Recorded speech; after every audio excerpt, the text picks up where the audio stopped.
पहले तो मैं आप सभी का आपके अपने YouTube channel success study circle में स्वागत करता हूं।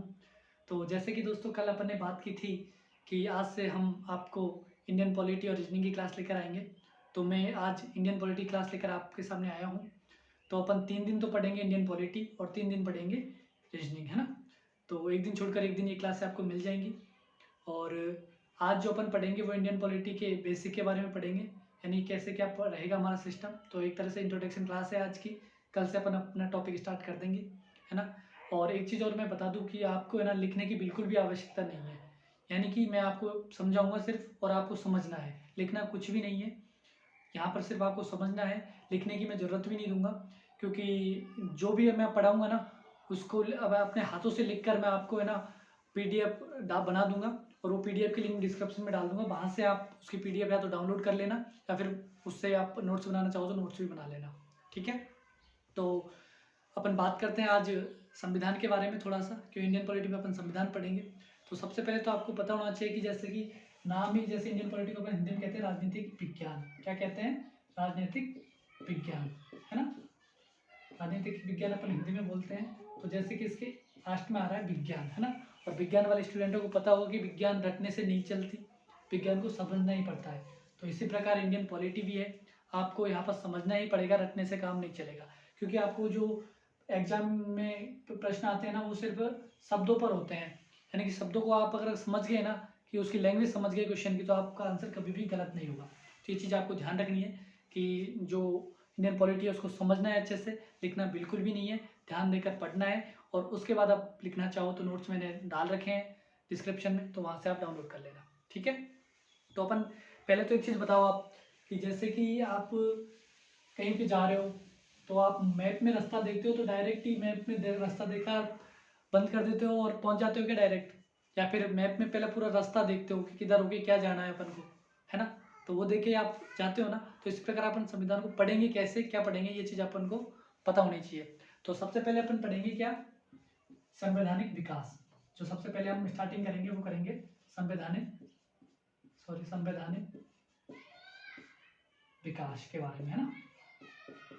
और संवैधानिक विकास होता क्या है कि यानी कि जब हमारा संविधान नहीं बना था उससे पहले किस प्रकार से संविधान चलता था, मतलब किस प्रकार से हमारी शासन व्यवस्था चलती थी, उसके बारे में इसमें पढ़ेंगे। और ये पढ़ेंगे अपन 1773 से लगभग 1947 तक का, है ना। इसके बारे में संवैधानिक विकास के बारे में पढ़ेंगे 1973 से 1947 तक के बारे में, है ना। और दूसरे नंबर पर पढ़ेंगे अपन संविधान सभा के बारे में, संविधान सभा। दूसरे नंबर पर पढ़ेंगे अपन संविधान सभा, है ना। और तीसरे नंबर पे अपन पढ़ेंगे संविधान निर्माण प्रक्रिया, किस प्रकार संविधान हमारा बना था उसके बारे में, है ना। और इसी के अंतर्गत अपन जो भाग हैं संविधान के उनके बारे में, प्लस अनुसूचियां हैं उनके बारे में भी इसी में पढ़ लेंगे अपन, ठीक है। और चौथे नंबर पर अपन पढ़ेंगे सरकार के बारे में, है ना। और सरकार के अंतर्गत अपन पढ़ेंगे एक तो संघ सरकार के बारे में जिसको अपन केंद्र सरकार भी बोलते हैं, ठीक है। और दूसरे नंबर पर पढ़ेंगे अपन राज्य सरकार के बारे में, है ना। और राज्य सरकार में अपन पढ़ लेंगे क्या? स्थानीय स्वशासन के बारे में, ठीक है ना। और पांचवें नंबर पर अपन पढ़ेंगे क्या? जो प्रमुख नीतियां हैं, प्रमुख नीति और जो आयोग बनाए गए थे उनके बारे में, है ना। और सबसे लास्ट में पढ़ेंगे अपन जो इनमें जो भी विशेषताएं हैं संविधान सभा की उनके बारे में अपन इसमें पढ़ेंगे, है ना, छठे पॉइंट पे विशेषताएं, ठीक है। ये हमारा पैटर्न रहेगा, यानी कि सबसे पहले तो अपन पढ़ेंगे संविधान विकास के बारे में, दूसरे नंबर पढ़ेंगे अपन संविधान सभा के बारे में, तीसरे नंबर पर पढ़ेंगे अपन संविधान निर्माण के बारे में, जिसके अंतर्गत जो भी भाग है, भारत के 22 भाग है उनके बारे में जो बेसिक चीज़ें हैं जहाँ से प्रश्न आते हैं आपके, उनके बारे में अपन वहाँ से पढ़ेंगे। और अनुसूचियाँ भी उसके अंतर्गत ही पढ़ लेंगे। और उसके बाद पढ़ेंगे अपन सरकार के बारे में, संघ सरकार, राज्य सरकार। और उसके बाद अपन पढ़ेंगे आयोग, और फिर लास्ट में पढ़ेंगे संवैधानिक विशेषताओं के बारे में, है ना। तो और मेरा एक चीज़ ध्यान रखना कि आपकी अभी फिलहाल NTPC की एग्जाम चल रही है ना, तो मेरा टारगेट ये रहेगा कि जो भी NTPC की मेन एग्जाम और ग्रुप डी की एग्जाम है ना, उससे पहले आपको इंडियन पॉलिटी कंप्लीट करवा दूँ। और पॉलिटी के ना आपके हर एग्जाम में, रेलवे नहीं, एसएससी ले लो, आप पटवारी ले लो, हर एग्जाम में आपके ना 4 से 5 प्रश्न इंडियन पॉलिटी से आते हैं। तो मेरा टारगेट रहेगा कि एक भी प्रश्न आपका यहाँ से गलत नहीं होना चाहिए। मैं वही टॉपिक में ज़्यादा अच्छे से कराऊंगा जहाँ से प्रश्न आते हैं, है ना। तो एक बार अच्छे से ज़रूर पढ़ना, और जो नए स्टूडेंट है ना उनके लिए तो काफ़ी महत्वपूर्ण रहने वाली है क्लास, तो पूरी क्लास ज़रूर देखना एक बार। तो चलते हैं अपन बेसिक सी जानकारी के बारे में आज के, कि संविधान क्या है क्या नहीं है, इसके बारे में अपन जानेंगे। ठीक है, तो सबसे पहले तो बात यही आती है कि एक चीज़ बताओ कि जैसे आप स्टार्टिंग में किताब पढ़ना सीख जाते हो या फिर अनाराम पढ़ते हो पहले, तो पहले अनाराम ही पढ़ते हो ना। तो इसी प्रकार अपन पहले ना संविधान का जो बेसिक चीज़ें हैं ना, एक तरह से अनाराम है, उनके बारे में जान लेते हैं, फिर कल से अपन स्टार्ट करते हैं किताब पढ़ना, यानी कि संवैधानिक विकास के बारे में कल से स्टार्ट करेंगे। तो सबसे पहले तो बात यही आती है कि संविधान होता क्या है, संविधान कहते किसको है। तो सबसे पहले हमें परिभाषा तो पता होनी चाहिए ना, यानी कि जो भी सभी देश हैं, जैसे भारत भी अपना देश है, ठीक है। तो भारत की जो शासन व्यवस्था है ना, भारत की शासन व्यवस्था ले लो आप, भारत की शासन व्यवस्था है, शासन व्यवस्था है, इसका संचालन किया जाता है, किया जाता है। संचालन कैसे किया जाता है कि नहीं, कोई ना कोई आधार होता है उनका, ठीक है, उन आधारों पे तो शासन व्यवस्था चलती है ना। तो उन आधारों को अपन क्या कहते हैं, संविधान। क्या कहते हैं, संविधान, है ना। सॉरी, देश को नहीं, देश आप यहाँ कर लो, ठीक है। यानी कि किसी भी संविधान में क्या होता है कि किसी भी देश की शासन व्यवस्था का संचालन जिन आधारों पर किया जाता है ना, उन आधारों को अपन संविधान कहते हैं। और आधारों के रूप में क्या होते हैं, आधारों के रूप में आपको कानून और नियम मिलते हैं, ठीक है। कानून और नियम मिलते हैं ना आधारों के रूप में, और इनको अपन विधि भी बोल सकते हैं एक तरह से, है ना। नियमों कानूनों को अपन विधि भी कह सकते हैं। तो एक सीधी सी परिभाषा हो गई कि किसी भी देश की शासन व्यवस्था का संचालन के लिए जिन नियम और कानूनों की आवश्यकता होती है ना, उनको अपन संविधान कहते हैं। यानी ये हो गया नियम कानूनों का संग्रह हो गया एक तरह से, ठीक है। तो संविधान किसको कहेंगे, किसी भी देश की शासन व्यवस्था को चलाने के लिए जिन नियम और कानूनों का जहाँ संग्रह मिलता है उसको अपन क्या कहते हैं, संविधान, ठीक है। तो परिभाषा रटने की जरूरत नहीं है, स्पष्ट होनी चाहिए आपके माइंड में कि संविधान कहते किसे हैं। तो संविधान कहते हैं किसी भी देश की शासन व्यवस्था का संचालन जिन नियम कानूनों के संग्रह के आधार पर किया जाता है उनको अपन संविधान कहते हैं ना। यानी संविधान में क्या मिलता है, नियम और कानून, ठीक है। तो यहाँ से आपको एक प्रश्न बनता है, बहुत अच्छा प्रश्न है, ध्यान रखना कि जैसे आपसे पूछूं मैं कि भारत का शासन है, भारत का शासन है, बताओ भारत का शासन कैसा है। ऑप्शन भी देता हूं मैं आपको कि विधि का शासन है या फिर जनता का शासन है, बताओ। तो मैंने बताया ना अभी विधि के बारे में, ठीक है। तो स्पष्ट आंसर होना चाहिए आपका विधि का, है ना, कि भारत में किसका शासन है, विधि का। और आपका भी एक क्वेश्चन होगा कि आपने ये भी पढ़ा होगा कि जनता का भी शासन है भारत में। तो जनता का कब होगा, सिर्फ जनता के लिए लोकतंत्र अगर आता है कि लोकतंत्र भारत में है, और लोकतंत्र में क्या होता है, लोकतंत्र में क्या होता है, जनता होती है भागीदार, इसके कारण हम भारत में कहते हैं कि जनता का शासन है। जनता का शासन ये लोकतंत्र का शासन है, ठीक है। लोकतंत्र किसको कहते हैं, जिसमें जनता भागीदार होती है। तो इसके बारे में अपन आगे अच्छे से पढ़ेंगे, डिटेल से पढ़ेंगे, ठीक है। तो परिभाषा आपकी समझ में आ गई। और एक चीज़ और मैं आपको बता दूं, जैसे कि शासन व्यवस्था, इसको एक चीज़ से समझते हैं। जैसे भी मान लो कि भाई बस है एक, है ना, बस एक शासन व्यवस्था है। बस को चलाने के लिए अपन किस किस चीज़ की जरूरत पड़ती है, तो एक तो तेल की जरूरत पड़ती है बस चलाने के लिए, बस में तेल भी तो होना जरूरी है। तेल के रूप में जैसे डीजल हो, कुछ भी, जैसे कोई भी गाड़ी किसी पेट्रोल से चलती है तो पेट्रोल मान लो। तो बस को चलाने के लिए एक तो तेल की जरूरत पड़ती है, और एक किसी की जरूरत पड़ती है, ड्राइवर की। इन दोनों के बिना गाड़ी चल सकती है क्या, बताओ, ठीक है। ड्राइवर की जरूरत पड़ती है। उसी प्रकार ये तो मान लो कि शासन व्यवस्था है भारत की, है ना, ये शासन है, ठीक है, शासन व्यवस्था है। शासन व्यवस्था को चलाने के लिए ड्राइवर की जरूरत होगी कि नहीं होगी, होगी ना जरूरत। तो ड्राइवर के रूप में कौन काम करेगा, ड्राइवर के रूप में काम करेगा सरकार। कौन काम करेगा, सरकार, ठीक है, ध्यान रखना। ड्राइवर के रूप में कौन काम करता है, सरकार। और सरकार क्या करती है, शासन व्यवस्था का संचालन करती है, ठीक है। तो सरकार आपके समझ में आ गई होगी कि सरकार क्या है। तो सरकार क्या होगी, सरकार की अगर आपसे परिभाषा पूछे कि किसी भी देश की शासन व्यवस्था का संचालन जिस संस्था के द्वारा किया जाता है, यानी कि किसी भी देश की शासन व्यवस्था का संचालन जिस संस्था के द्वारा किया जाता है उसको अपन सरकार कहते हैं ना। संचालन कौन करता है? सरकार करती है ना। तो ये चीज़ आपकी क्लियर होनी चाहिए। अब सरकार के बारे में अपन थोड़ा सा देख लेते हैं, ठीक है। तो सरकार के वैसे सभी को पता भी होगा कि सरकार के 3 अंग होते हैं कि नहीं होते? 3 अंग सरकार के होते हैं ना। कौन कौन से? उनके बारे में अपन बात करेंगे अभी। सरकार के 3 अंग होते हैं, कौन कौन से पढ़ते हैं अपन? सरकार के अंग, इनके बारे में मुझे ऐसा लगता है कि सबको वैसे पता होगा कि एक तो कार्यपालिका, ठीक है, और एक होता है व्यवस्थापिका और एक होता है न्यायपालिका, ठीक है। इनके बारे में तो आप सभी को पता होगा, ठीक है। एक होती है कार्यपालिका आपकी, एक होती है व्यवस्थापिका और एक होती है न्यायपालिका, है ना। और बात करें कि व्यवस्थापिका क्या कार्य है, तो व्यवस्था क्या काम करती है? व्यवस्थापिका करती है कानूनों का निर्माण। कौन करती है? व्यवस्थापिका, है ना, कानूनों का निर्माण, ठीक है। ये तो इसका काम हुआ व्यवस्थापिका का। और कार्यपालिका क्या करती है?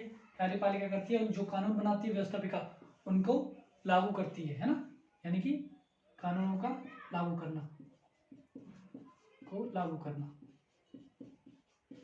ठीक है। ये काम किसका है? कार्यपालिका का, ठीक है। और न्यायपालिका आपको पता है जो कानून बनाए इन्होंने उनको वो कानून सही है या नहीं इनकी जांच करती है, यानी क्या काम करेगी? कानूनों की जांच, ठीक है। तो तीनों काम हो गए। कार्यपालिका काम हो गया कानूनों को लागू करना, व्यवस्था का काम हो गया कानून का निर्माण करना और न्यायपालिका का काम हो गया कानूनों की जांच करना, ठीक है। तो अपन इनको संविधान मतलब संविधान की जो भाषा है उसके अनुसार क्या कहेंगे? तो जो कार्यपालिका है जो काम करती है कानून को लागू करना, तो ये इनका कैसा काम हो गया? प्रशासनिक काम। कैसा? प्रशासनिक काम, ठीक है। तो ये ध्यान रखना, कंफ्यूज मत होना कि जो कार्यपालिका काम है वो प्रशासनिक कार्य है और व्यवस्थापिका का जो काम है कानूनों का निर्माण उसको अपन संविधान की भाषा में कहेंगे विधायी कार्य। कौन सा कार्य? विधायी कार्य, ठीक है। तो बस शब्दों का ही हेरफेर आप ध्यान रखना इन चीजों को। और जो कानूनों की जांच है ये हो जाएगा न्यायिक कार्य। कौन सा कार्य? न्यायिक कार्य, ठीक है। तो इन चीजों को ध्यान रखना कि कार्यपालिका क्या करती है? कार्यपालिका प्रशासनिक कार्य करती है, व्यवस्थापिका विधायी कार्य करती है और जो न्यायपालिका है वो न्यायिक कार्य करती है ना। तो इन चीजों का आप ध्यान रखना। और अब बात कर लेते हैं सरकार के अंगों में कि सरकार कैसी होती है। एक तो होती है केंद्र सरकार और एक होती है राज्य सरकार। तो केंद्र नहीं लिखूंगा मैं, संघ सरकार लिखूंगा क्योंकि जो संविधान में है वो संघ का ही उल्लेख है ना कि केंद्र का। वैसे केंद्र भी लिख सकते हो, इसको अपन केंद्र सरकार कहते हैं। और एक होती है राज्य सरकार, ठीक है, एक होती है राज्य सरकार, ठीक है। और इसका अपन बात करें कि संविधान में किस भाग में, तो इसका उल्लेख तो भाग 6 में है और इसका उल्लेख भाग 5 में है। तो ये भी आप ध्यान रखना, वैसे पढ़ेंगे अपन आगे इनके बारे में। तो जो संघ सरकार है वो होती है, उसमें कार्यपालिका का जो काम है वो कौन करता है, तो इन चीज़ों के बारे में अपन बात कर लेते हैं। जो संघ सरकार है इसमें जो कार्यपालिका कार्य है वो कौन कौन करते हैं, तो वो करते हैं कौन कौन? एक तो हो गया राष्ट्रपति, एक प्रधानमंत्री और एक कौन होता है इसकी मंत्रिपरिषद, है ना, प्रधानमंत्री की मंत्रिपरिषद, ठीक है। ये 3 होते हैं किसमें? कार्यपालिका में। यानी कि जो संघ में काम किया जाता है कार्यपालिका का, जो किनके द्वारा किया जाता है, वो किया जाता है राष्ट्रपति, प्रधानमंत्री और मंत्रिपरिषद के द्वारा, ठीक है। अपन बात करें कि राज्य सरकार में कौन करता है ये काम, कार्यपालिका वाले काम, तो ये करता है राज्य में कौन होता है? राज्यपाल और मुख्यमंत्री और कौन होता है? मंत्री परिषद, मुख्यमंत्री की, ठीक है। यहाँ मुख्यमंत्री मंत्रिपरिषद आ जाएगी, ठीक है। तो जो कार्यपालिका कार्य है वो केंद्र में तो कौन करेगा? राष्ट्रपति, प्रधानमंत्री और मंत्रिपरिषद तीनों मिलकर। और जो राज्य सरकार है उसमें कौन करेगा? राज्य सरकार, राज्यपाल, मुख्यमंत्री और मंत्रिपरिषद उसकी, है ना, ठीक है। अब व्यवस्था की देख लेते हैं, यानी कानून निर्माण कौन करता है, तो केंद्र में कौन करेगा? संसद करेगी, ठीक है। और संसद के अंतर्गत कौन कौन आता है? संसद के अंतर्गत आता है लोकसभा, राज्यसभा और राष्ट्रपति, ठीक है, इसके अंतर्गत आते हैं, है ना, ये चीज ध्यान रखना आप। और बात कर लेते हैं राज्य सरकार की। तो राज्य सरकार के अंतर्गत कौन आते हैं? जो कानून का निर्माण वो कौन करता है? एक तो सॉरी इसमें विधानमंडल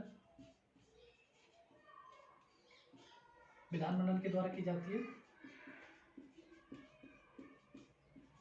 इसमें भी वही 3 रूप होते हैं, विधानमंडल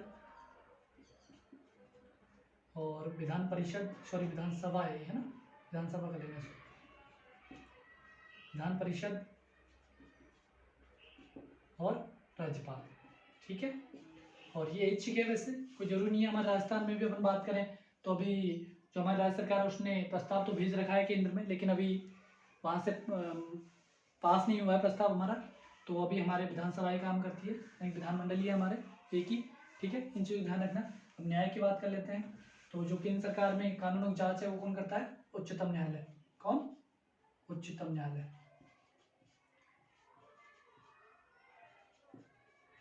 ठीक है। इसको अपन high court, sorry supreme court भी कहते हैं, सुप्रीम कोर्ट भी है ना अंग्रेजी में। और राज्य की बात करें तो राज्य में कौन होता है? हाई कोर्ट यानी कि उच्च न्यायालय।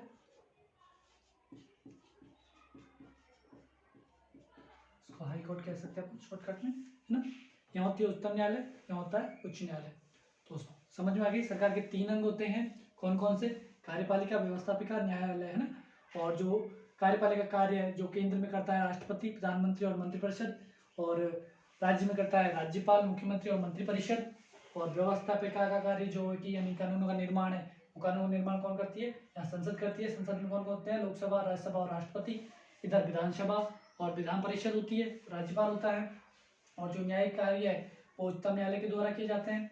और यहाँ पर राज्य में उच्च न्यायालय होती है, यहाँ उच्चतम होती है ना, ठीक है। तो ये चीज़ें आपको समझ में आ गई होगी। और अपन अब आगे बढ़ते हैं, ठीक है। तो इनके लिखने की कोई ज़रूरत नहीं है, मैं आपको नोट्स बना दूंगा, इनके बना रखे हैं, और वो आपको मैं डाल भी दूंगा, तो वहाँ से आप इनको देख लेना। आप खुद के नोट्स बनाना चाहो तो बना भी लेना, ठीक है। अब बात करते हैं कि ये कानून बनते कैसे हैं। कानूनों की अपन ने बात की अभी कि कानून निर्माण किया जाता है, तो ये बनते कैसे हैं कानून?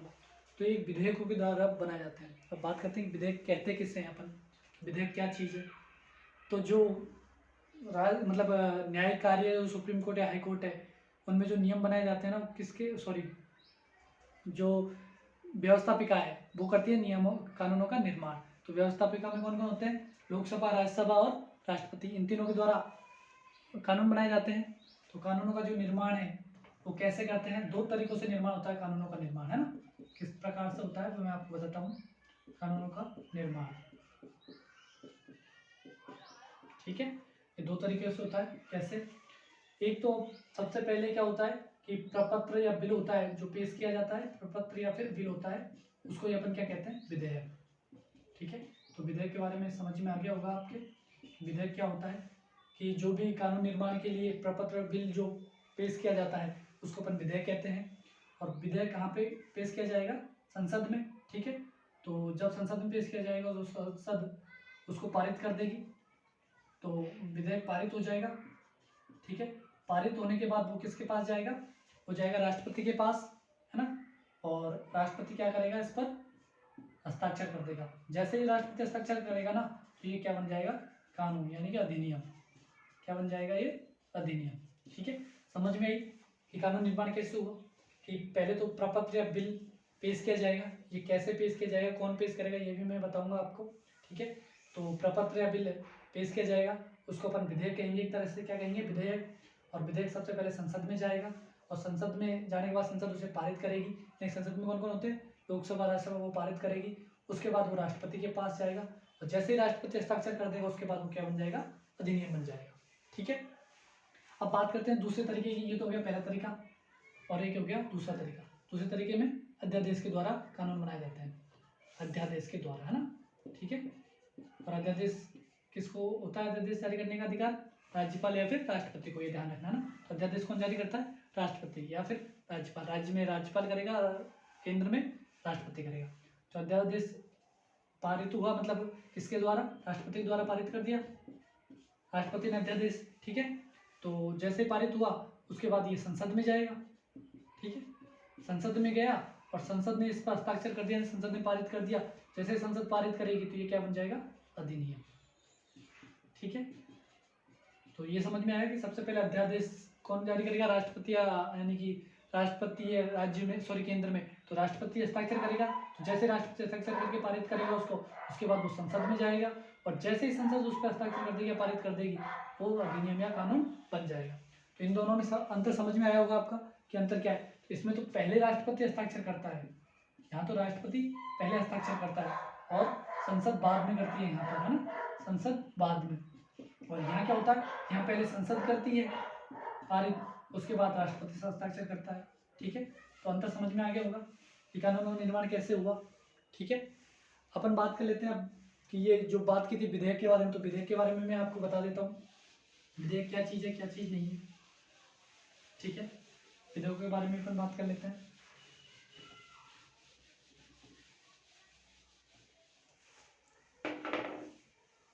विधेयक दो प्रकार के होते हैं। कितने प्रकार के? एक चीज़ और मैं बताना भूल गया था आपको कि जो प्रपत्र है ना, ये प्रस्तुत किए जाते हैं, प्रपत्र वगैरह ना कहाँ प्रस्तुत किए जाते हैं? संसद में। ध्यान रखना इस चीज़ का, मैं लास्ट में यहाँ से क्वेश्चन पूछूंगा, ध्यान रखना है, गौर करना। और अपन बात करते हैं विधेयकों की। तो विधेयक कितने प्रकार के होते हैं ये देखते हैं अपन, है ना। ठीक है, विधेयक दो प्रकार के होते हैं। कौन कौन से? एक तो होता है सरकारी विधेयक। कौन सा? सरकारी विधेयक। और दूसरा होता है गैर सरकारी विधेयक, है ना, गैर सरकारी। अब बात करेंगे सरकारी विधेयक कौन सा है और गैर सरकारी कौन सा है। तो जो मंत्री हैं उनके द्वारा प्रस्तुत किया जाता है, मंत्री द्वारा प्रस्तुत किया जाता है, वो सरकारी विधेयक हो जाएगा।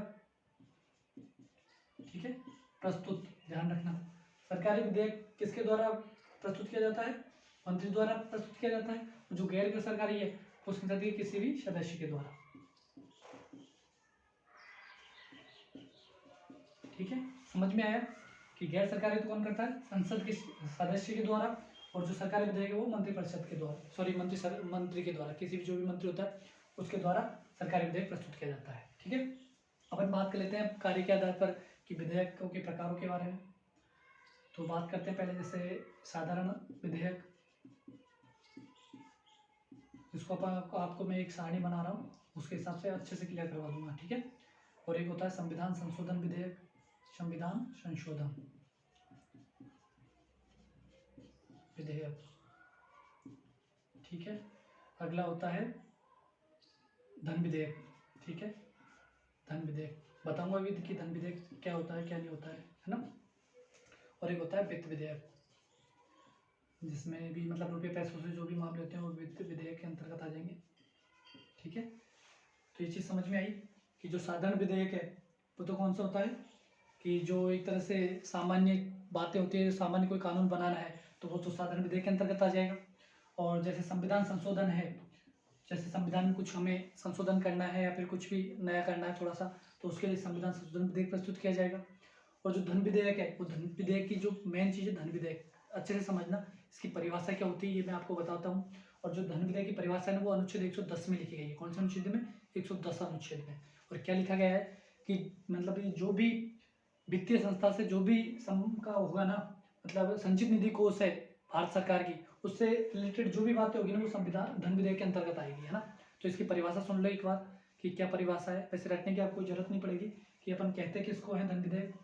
तो जैसे कि किसी भी चीज़ का, जैसे कि सरकार संचित निधि कोष से कोई भी चीज़ें होती है ना, जैसे सरकार कोई भी चीज़ संचित निधि कोष से लेती है या फिर किसी मतलब किसी से कहते हैं ना अपन कि उधार लेती है, फिर उधार लेती है, एक तरह से यूँ मान लो आप तो कि संचित निधि से अगर संबंध आ जाए, संचित निधि कोष से, संचित निधि कोष से, तो वो कौन सी हो जाएगी? हो जाएगा धन विधेयक। ठीक है, अगर संचित निधि कोष का कहीं भी बात आ रही है तो वो कौन सा विधेयक हो जाएगा? धन विधेयक, है ना। और वित्त विधेयक जैसे रुपये पैसा का जो भी मामला है वो वित्त विधेयक के अंतर्गत आ जाएगा। और यहाँ एक चीज़ ध्यान रखना कि प्रत्येक जो धन विधेयक है ना वो वित्त विधेयक नहीं होगा, नहीं कोई सा भी धन विधेयक वित्त विधेयक नहीं होगा, लेकिन प्रत्येक वित्त विधेयक है ना वो धन विधेयक होगा, है ना। चीज ध्यान रखना, प्रत्येक वित्त विधेयक, सॉरी मैं गलत बोल गया, उल्टा बोल गया, यानी कि प्रत्येक जो धन विधेयक है ना वो तो वित्त विधेयक होगा, लेकिन कोई भी वित्त विधेयक धन विधेयक नहीं हो सकता, है ना। ये चीज ध्यान रखना, वापिस सुनना, कोई भी वित्त विधेयक है वो धन विधेयक नहीं हो सकता, जबकि धन विधेयक वित्त विधेयक हो सकता है। ठीक है, हो सकता है नहीं, होगा ही, है ना। प्रत्येक धन विधेयक वित्त विधेयक होता है, लेकिन प्रत्येक वित्त विधेयक धन विधेयक नहीं होगा। ठीक है, तो ये हो गया अपने सारे विधेयक। ठीक है, वित्त विधेयक मैंने बता दिया, ये था वित्त विधेयक। ठीक है, अब इनको समझते हैं अपन, कैसे समझते हैं कि कौन प्रस्तुत करता है। ठीक है, इनके अपन सारणी बना देते हैं।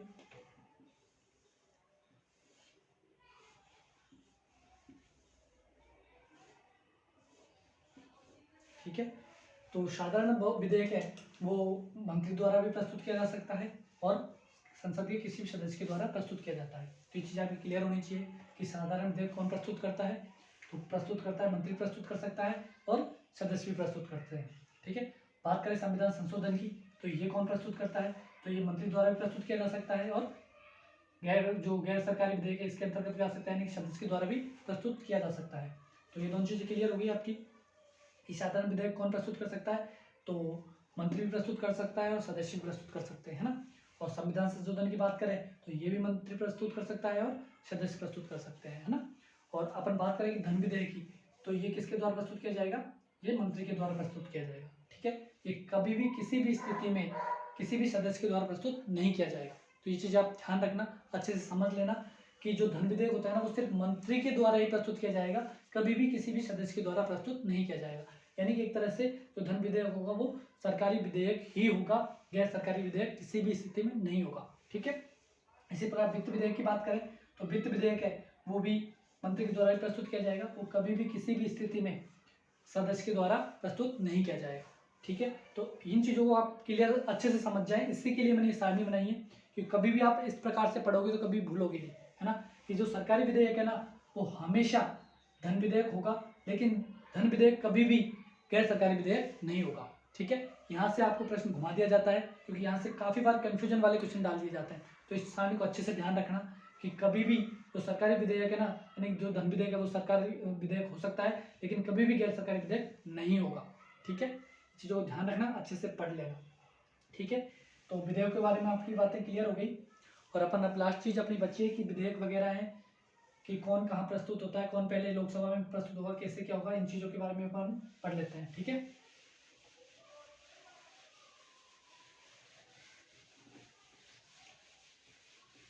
ठीक है, छोटा सा टॉपिक है ये तो कि अपने सारी जानकारी महत्वपूर्ण जो भी जानकारी थी वो अपने प्राप्त कर ली। तो जो सबसे पहले प्रस्तुत किया जाता है, सबसे पहले विधेयकों की बात कर रहे हैं अपन, पहले प्रस्तुत सबसे पहले क्या प्रस्तुत किया जाता है, यानी कि लोकसभा, जो लोकसभा में कौन सा प्रस्तुत, लोकसभा और किसी भी सदन में, है ना, किसी भी सदन में, लोकसभा, ये इसलिए लिखा हूं कि आपके अच्छे से समझ में आ जाए।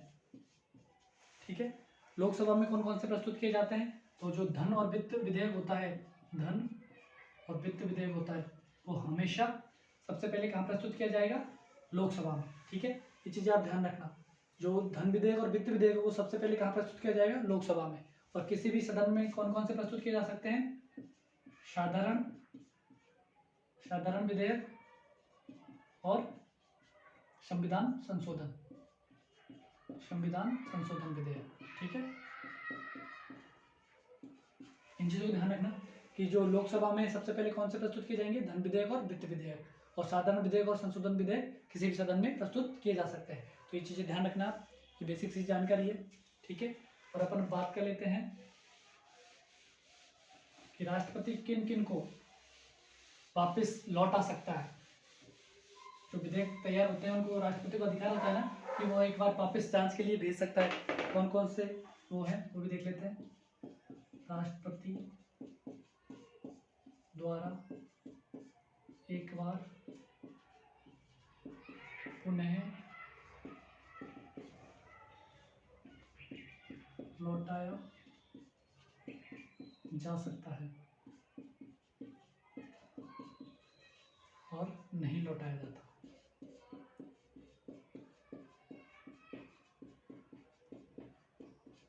ठीक है, तो ये चीज़ आप ध्यान रखना कि वित्त विधेयक और साधारण विधेयक को तो लौटा सकता है राष्ट्रपति। वित्त विधेयक होता है और साधारण विधेयक होता है उसको एक बार लौटा सकता है। राष्ट्रपति है, एक बार वित्त विधेयक और साधारण विधेयक को लौटा सकता है, और किसको नहीं लौटा सकता है तो ये भी आप देख लो। कौन कौन सा बचा? धन विधेयक और संविधान संशोधन विधेयक। ठीक है, इसको नहीं लौटा सकता। ये चीज ध्यान रखना कि राष्ट्रपति है वो वित्त विधेयक और साधारण विधेयक को एक बार लौटा सकता है अपने, और धन विधेयक और संशोधन विधेयक को नहीं लौटा सकता। ठीक है, तो ध्यान रखना इन चीजों को, बेसिक सी जानकारियां हैं। ठीक है, और हाँ एक चीज और कि इनकी ना, इन दोनों की ये भी चीज ध्यान रखना कि इनकी संयुक्त बैठक बुलाई जा सकती है, बैठक बुलाई जा सकती है इनकी, है ना, लेकिन इनकी कभी भी संयुक्त बैठक नहीं बुलाई जा सकती।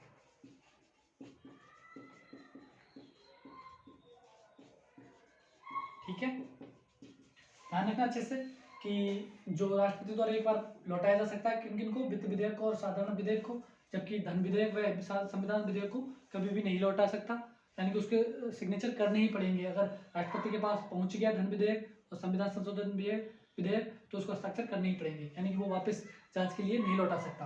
ठीक है, और इनकी दोनों की संयुक्त बैठक भी हो सकती है और इनकी संयुक्त बैठक नहीं होगी। ठीक है, ये चीजों को ध्यान रखना। अब आपके लिए कल के लिए एक प्रश्न है, आज की क्लास अपन यहीं खत्म करेंगे, कल फिर अपना जो संवैधानिक विकास है वहां से स्टार्ट करेंगे। ठीक है, आपके लिए एक प्रश्न है, काफी इंपॉर्टेंट है, जो मैंने पढ़ाया है वहीं से वो प्रश्न है ना। और एक चीज और आपको बता दूं कि जो धन विधेयक है ना, उसका निर्णय कौन करता है कि ये धन विधेयक है या नहीं, तो इसका निर्णय करता है कौन? जो लोकसभा का अध्यक्ष होता है, लोकसभा अध्यक्ष होता है, वही ये निर्णय करता है कि कोई विधेयक धन विधेयक है या नहीं। ठीक है, इस चीज का ध्यान रखना। तो आपके लिए कल के लिए प्रश्न है कि धन विधेयक सबसे पहले प्रस्तुत किया, सॉरी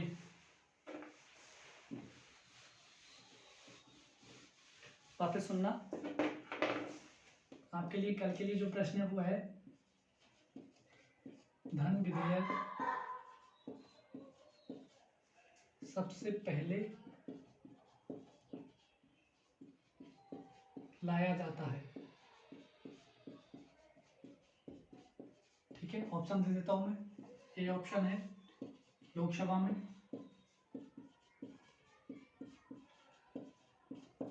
ऑप्शन बी राज्यसभा में,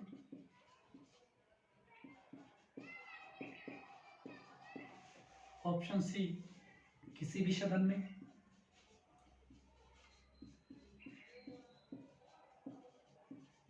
ऑप्शन डी है किसी भी सदन में नहीं।